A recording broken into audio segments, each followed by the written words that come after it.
She's quite the lady. When you listen to her, you understand why in a big hurry. She's got a dynamic background. She's been a director of a major Fortune 1000 company. She worked for the Cato Institute because she wanted to learn what liberty was all about. I want you to pay close attention to Beth Powers with the Liberty Bus.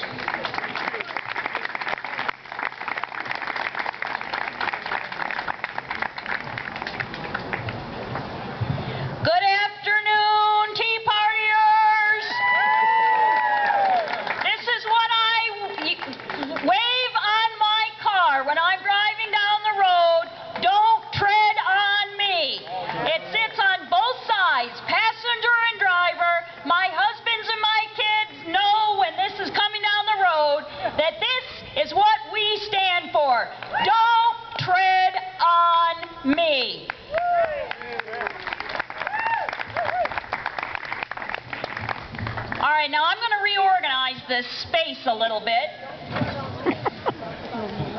That's all right. What are you trying to do? Just this. I'm okay. You may not be, but I'm fine.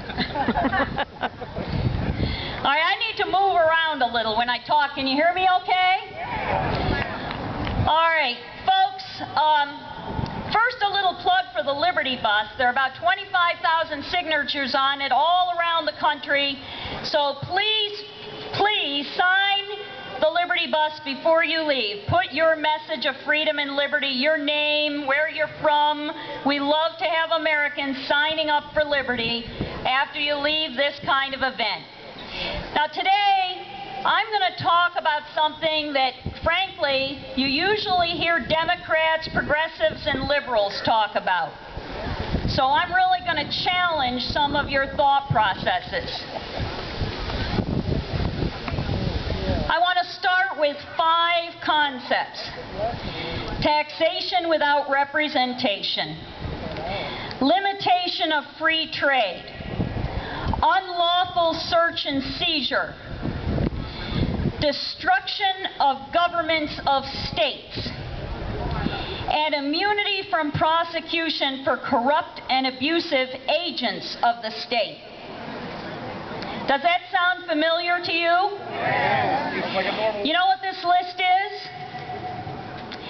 This is a list of 5 of the top reasons for the American Revolution. Now I want to read to you from the Declaration of Independence. This is the 2nd paragraph.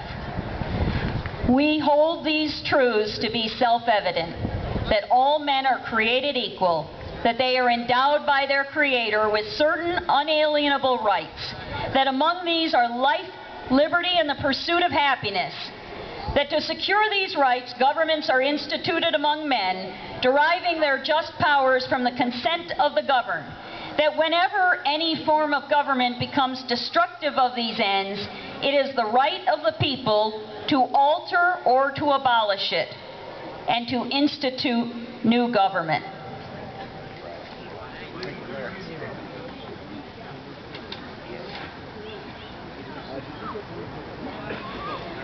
I haven't even started my speech yet. I want to read a passage to you from a book that was written and published after World War II in the 1940s, coming out of the Depression and the war, which, as you probably know, was a 15-year period of government excess and intervention and abuse of executive power. Ayn Rand wrote a bestseller called Atlas Shrugged. And in that book, Hank Rearden has been accused of breaking some regulations the bureaucrats have made about Rearden's steel business. He was an entrepreneur, he was an inventor, he was a self-made man. And the government had passed regulations about how much or how little steel he could produce, when and to whom he could sell it or not sell it. There was a bureaucrat in the government in this novel called Floyd Ferris, and Floyd Ferris says to Hank Rearden about the fact that Hank had broken a regulation, he says, quote, "You honest men are such a problem and such a headache. But we knew you'd slip sooner or later. This is just what we wanted." Rearden says, "You seem to be pleased about it." The bureaucrat Ferris, "Don't I have good reason to be?" Hank Rearden, responds, "But after all, I did break one of your laws." The bureaucrat Ferris says, "Well, what do you think they're there for?" Continues Ferris, "Did you really think we want those laws to be observed? We want them broken. There is no way to rule innocent men. The only power any government has is the power to crack down on criminals. When there aren't enough criminals, one makes them. One declares so many things to be a crime that it becomes impossible for men to live without breaking laws." My fellow Americans, we are living in the novel Atlas Shrugged. Right.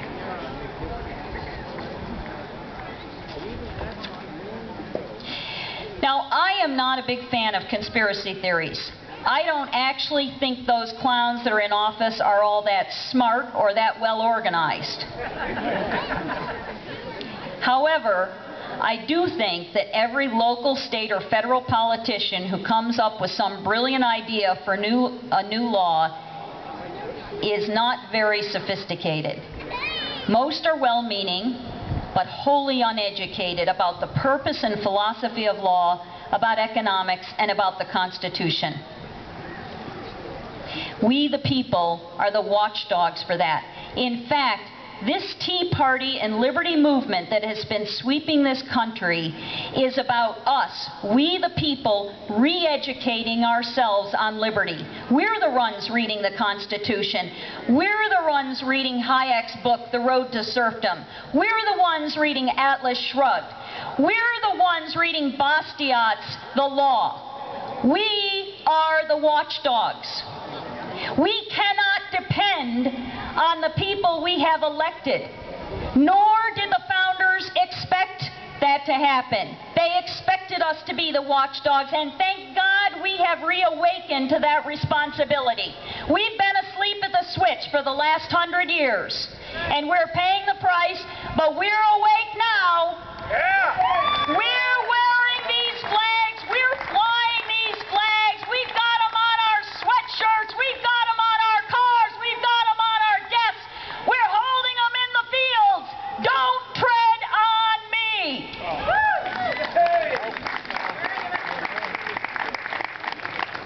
Now, my fellow Americans, I want to talk a little bit about civil liberties today. This is the topic that you mostly hear progressives and Democrats and liberals talk about, and I'm going to tell you, in my estimation, on that particular topic, they've been right. This is a movement that can find common cause across the spectrum. We've heard from some absolutely terrific speakers today. We have common cause with immigrants. We have common cause with African Americans. We have common cause with some progressives. Our rights are being violated across the spectrum, in economics, in civil liberties, in civil and voluntary society, among people who want to be left alone by those who have the audacity to think they can run our lives better than we can. You know, today's politicians and regulatory agency heads who are trying to get control of certain conditions in the U.S., whether it's control of terrorists or control of pollution or control of drug use or anything else the agency is chartered to manage, will pass laws designed to cast a wide net over the entire population on the misguided belief that they know best, they have the best intentions, and they would never use these laws to trap innocent people. They will only use them to make sure it's easier to get the bad guys. Well, folks, it's not supposed to be easy to get the bad guys. Our Constitution deliberately made it difficult. Why? Because our founders had lived under a system where for centuries power-hungry people in monarchies and feudal systems used their authority to make life difficult for their citizens. In contemporary times, we can possibly excuse Obama's predecessors in the Bush administration after the terrorist attacks for passing legislation that effectively violates several of our basic amendments to the Constitution. And some of us felt that was okay. We believe the Bush administration wanted only the power to catch the terrorists and not to restrict our freedoms. I will be the first to admit, I supported the Patriot Act. How many of you did? That's a rhetorical question. But when I say the passage of legislation makes it easy to catch the bad guys, we must first understand who the bad guys are. And second, understand that over time, people who hold temporary power in the name of our safety will get used to having that power, and it will become very difficult to take it away. Eventually, the existence of that power attracts people who want it, and eventually, the bad guys are the ones in power, using our own rules and laws against us. Where are we today? Well, the U.S. Constitution mentions 3 federal crimes by citizens: treason, piracy, and counterfeiting. By the turn of the 20th century, the number of criminal statutes numbered in the dozens. Today, there are an estimated 4,500 crimes in our federal statutes, according to a 2008 study by Louisiana State University. That was almost 4 years ago. In fact, it was so difficult to figure out how many federal crimes there are that they approximated it. The American Bar Association in the late 1990s said, quote, "The amount of individual citizen behavior now potentially subject to federal criminal control has increased in astonishing proportions in the last few decades." In this arena of civil liberties, constitutionalists, libertarians, conservatives, and liberals can find common ground. Harvey Silverglate claims that the average American commits 3 felonies per day. And he has written a book presenting evidence to this claim called 3 Felonies a Day. Mr. Silverglate describes several cases in which prosecutors did not understand or did not want to understand the laws they were imposing and prosecuting. This problem is compounded by a trend that has accelerated since the 1980s for prosecutors to abandon the principle that there can't be a crime without criminal intent. Under our English common law that we inherited in the United States, a crime requires intent. This protection is disappearing in the United States. As Mr. Silverglate claims, quote, "Since the New Deal era, Congress has delegated to various administrative agencies the task of writing the regulations, even as Congress has demonstrated a growing dysfunction in crafting this legislation that can in fact be understood by prosecutors. Prosecutors identify defendants to go after instead of finding a law that's been broken and figuring out who did it and then arresting the offender." Harvey Silverglate is not a conservative, he's not a Tea Partier, he is a liberal, Boston-based civil liberties lawyer.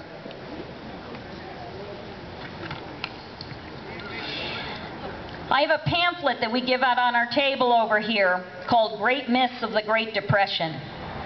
In it, Larry Reed, who's the president of the Foundation for Economic Education, details how President Franklin Roosevelt regularly and deliberately derailed our free markets, our businesses, and stifled job creation during the Great Depression. This was not just economic freedom stifled, this was our very important civil liberties.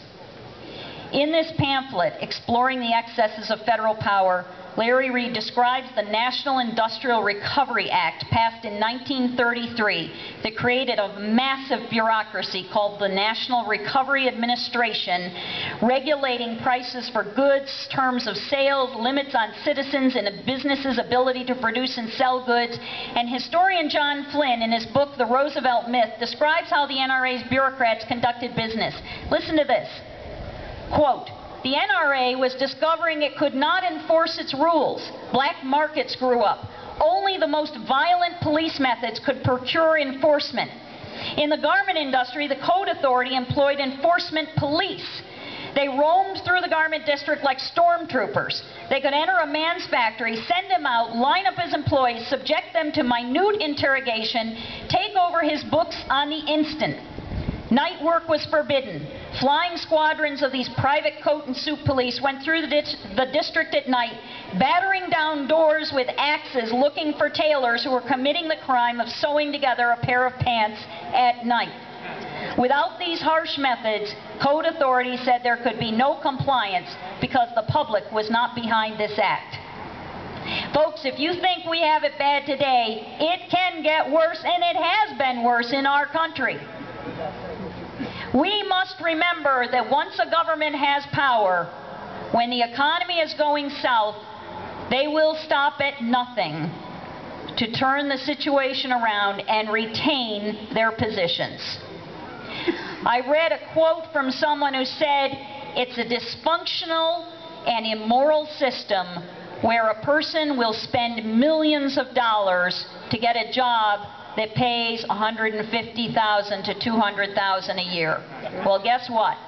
Our 535 legislators, federal legislators, and president do exactly that. They desperately want their positions. Desperately.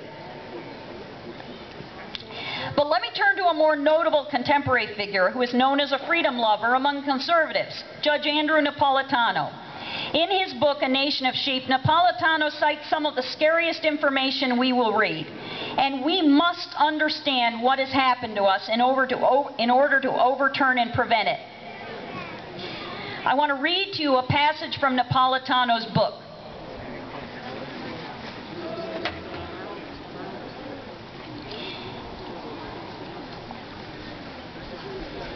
He's referring to the Patriot Act. And this is his book, A Nation of Sheep, for those of you who'd like to purchase it.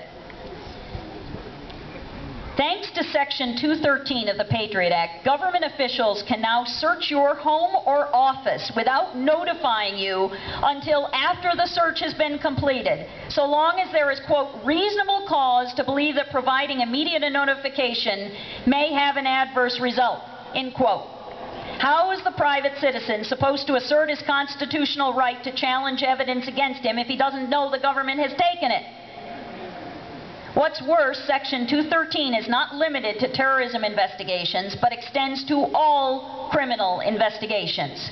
The idea that the Patriot Act was limited to terrorism is a lie. The second part of Section 215 of the Patriot Act is an outrageous restraint on the right to free speech. The Patriot Act places a gag order on any person served with a self-written search warrant, commonly known as a national security letter, barring them from disclosing that the FBI has either sought or obtained information from them. In other words, if a town librarian tells a neighbor or a spouse or a lawyer or the press or a federal judge in a public courtroom that the government has taken her internet browsing records, the innocent librarian can end up in a federal prison for 5 years because of her truthful speech. Napolitano says, what part of Congress shall make no law abridging the freedom of speech does the Congress not understand?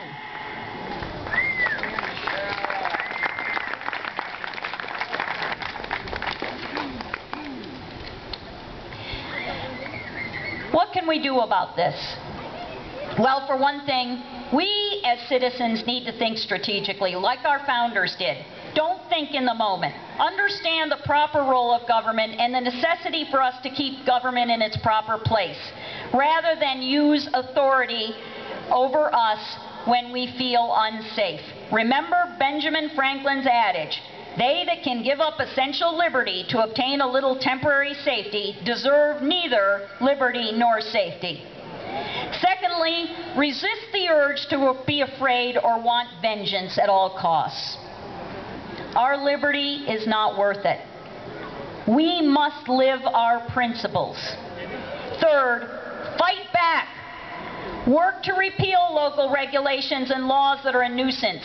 In so doing, you will be educating your fellow Americans.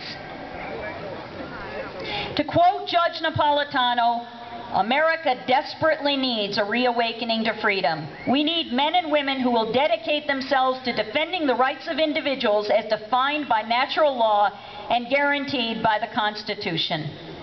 In fact, this is what the Tea Party and Liberty Movement is about. It is a reawakening of the masses who are educating themselves to understand philosophic concepts that our government schools did not teach us. We are in a huge redo of our own education. And frankly, my friends, that is what will save America. We cannot rely on our legislators. We must be educated ourselves. We must insist on behavior from our legislators. We must force them to understand the Constitution. When we look back at this period of history in America through the prism of time, I believe that we will conclude that the economic distress that we are in now is merely a symptom of a bigger issue. In fact, most of my presentations about a year ago were on the economic situation in this country. But I no longer believe that we can avoid an economic crisis. In fact, I think it's inevitable. I think this country is headed for an economic reset that will last for a decade or more. And I think we need it. But let me, ironically, quote Franklin Roosevelt, "We have nothing to fear but fear itself." We are strong. We are Americans. We have ingenuity. We have hard work. We have productivity. We have the American way on our side. We can live through an economic crisis. The speeches I give today are about our civil liberties. If we let our civil liberties slip away, we no longer have the America that so many immigrants and our founders came to know and love and create. We will no longer have the America that has been bequeathed to us and that our children and grandchildren are depending on us, whether they know it or not, to preserve and to fight for. I don't know about you, but I gave up my career in corporate America. You know, those crony capitalists. I gave up my career to do this full time. And I'll tell you why. I said to my husband, I'm not going down without a fight. I'm not going down without a fight. I'm not going down without a fight. Those nitwits in Washington are not going to screw around with my life. Not without answering to me first. And I'll tell you what. We look back at our forefathers and they took up a cause that was a losing cause from the get-go and they won. And they probably wavered in their faith and belief that they were going to be successful, but that didn't stop them from doing the right thing. They made tremendous sacrifices, and we owe nothing less to this country, the greatest experiment of self-governance that the world has ever known. We must not give up the fight.